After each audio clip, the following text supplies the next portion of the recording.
Alors, chose promise, chose due. Ce soir, nous prêtons un grand format, nos oreilles, nos yeux, à une traversée dans l'Union européenne. Et cette traversée, évidemment, loin de moi l'envie de l'engager en solitaire. Donc, j'ai à nouveau la chance de pouvoir compter sur des compagnons de route, certains nouveaux venus qu'on est absolument ravis d'accueillir sur le plateau du LLS, d'autres des routards, des vieux briscards, des marins qui ont vogué à travers les flots les plus hostiles de nos océans juridiques. Et tout ce beau monde va, comme à l'accoutumée, enchaîner les prestations sur des sujets qui seront plus ou moins connectés à notre grand format. Pour commencer, d'ailleurs, nous inaugurons une formule un peu originale que Serge nous a conduit à engager la semaine dernière déjà à travers ce qui était au départ un billet autour de la décision rendue par la Cour d'appel de Paris à l'égard du sieur Héroux,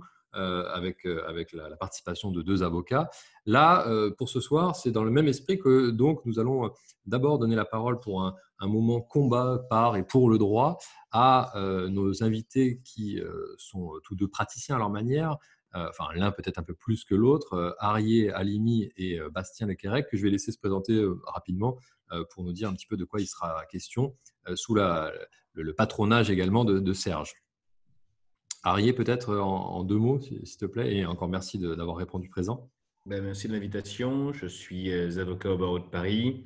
Je suis aussi membre du Bureau national de la Ligue des droits de l'homme et c'est dans ce cadre-là que, sur l'initiative de la Quadrature du Net, la Ligue des droits de l'homme a déposé une requête le 2 mai 2020 avec la Quadrature devant le tribunal administratif de Paris pour tenter de faire suspendre le dispositif drone mis en place par la préfecture de police de Paris. C'est de ça dont on va parler ce soir.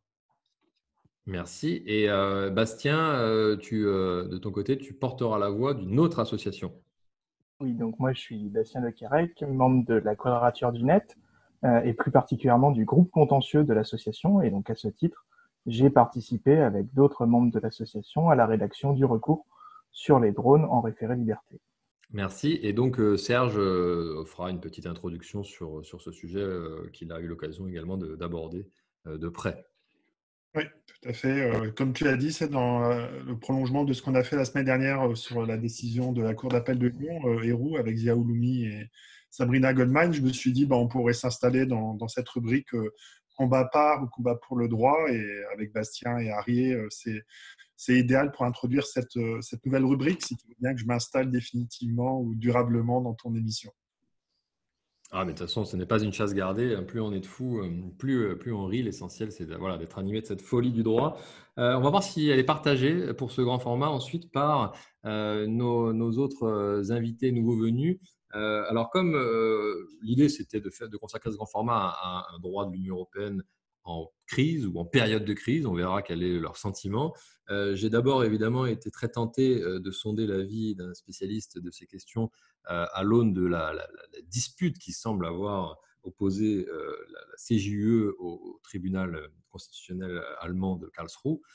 Et c'est avec beaucoup de spontanéité, et ce pourquoi je le remercie vivement, que Francesco Martucci a accepté de relever le défi. Francesco. Oui, bonsoir. Merci de l'invitation, cette première pour moi. Donc, je suis Francesco Martucci, professeur à l'université Panthéon-Assas, et je vais vous parler de cet arrêt de la Cour constitutionnelle allemande et des implications que cela peut avoir sur les rapports non seulement avec la Cour de justice, mais avec disons, le développement de l'Union européenne. Merci Francesco. Et tu seras suivi dans une approche sur les défis auxquels fait face l'Union européenne et pas des moindres depuis un certain temps ensuite, de Sébastien Platon, qui m'a également fait le plaisir de répondre présent ce soir pour discuter avec nous des enjeux que la crise liée au Covid semble avoir ravivé en quelque sorte du côté des rapports entre Royaume-Uni et Union européenne. Oui, bonsoir. Je suis Sébastien Platon, professeur de droit public à l'Université de Bordeaux, et je vais faire un petit état des lieux sur un point qui a été un peu éclipsé par l'actualité la plus récente, même si ça a été au cœur de l'actualité dans les 2 années précédentes, le fameux Brexit.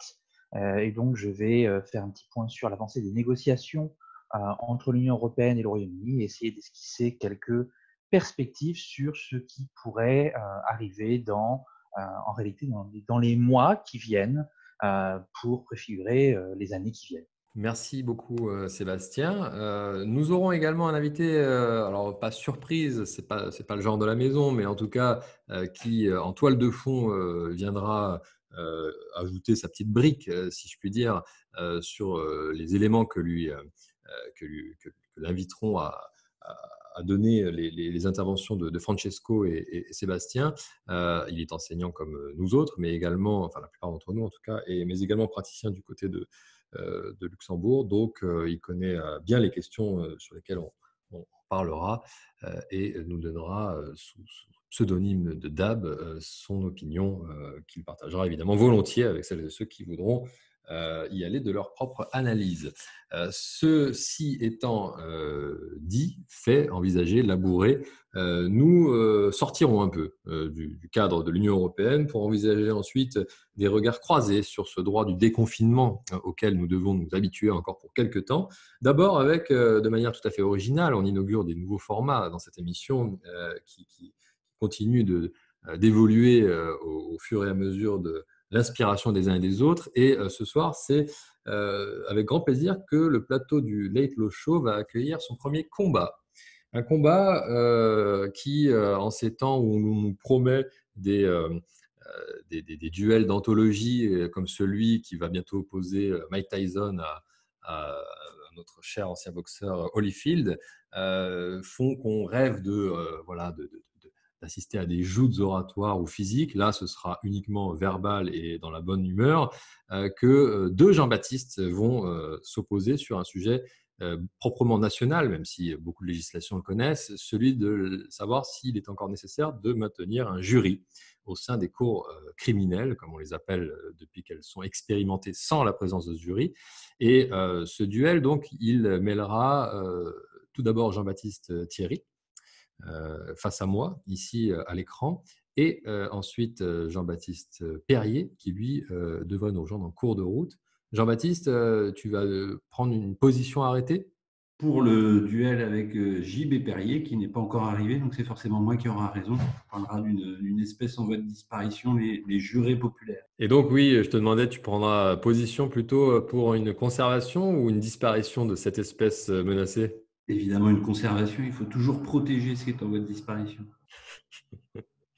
Merci Jean-Baptiste. Dans un genre tout autre, quoique son billet puisse sans doute couvrir un certain nombre de surfaces, disons, aussi bien internes qu'internationales, Lisa va à nouveau nous faire le plaisir de participer, mais pas pour une revue de presse ce soir, parce qu'il faut aussi savoir lever le pied, pour un billet de très mauvaise humeur, m'as-tu dit. Bonsoir à toutes et à tous. Donc, Lisa Carayon, maîtresse de conférence à l'université Sorbonne Paris-Nord. Oui, donc ce soir, pas de revue de presse, un peu pour varier.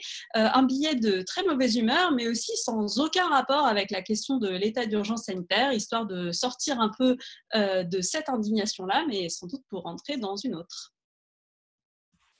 Merci Lisa pour cette manière de toujours planter le décor et d'enchaîner avec l'actualité. On reviendra ensuite sur des éléments de déconfinement, mais comme on s'y est habitué dans une approche plus littéraire et pas forcément purement juridique.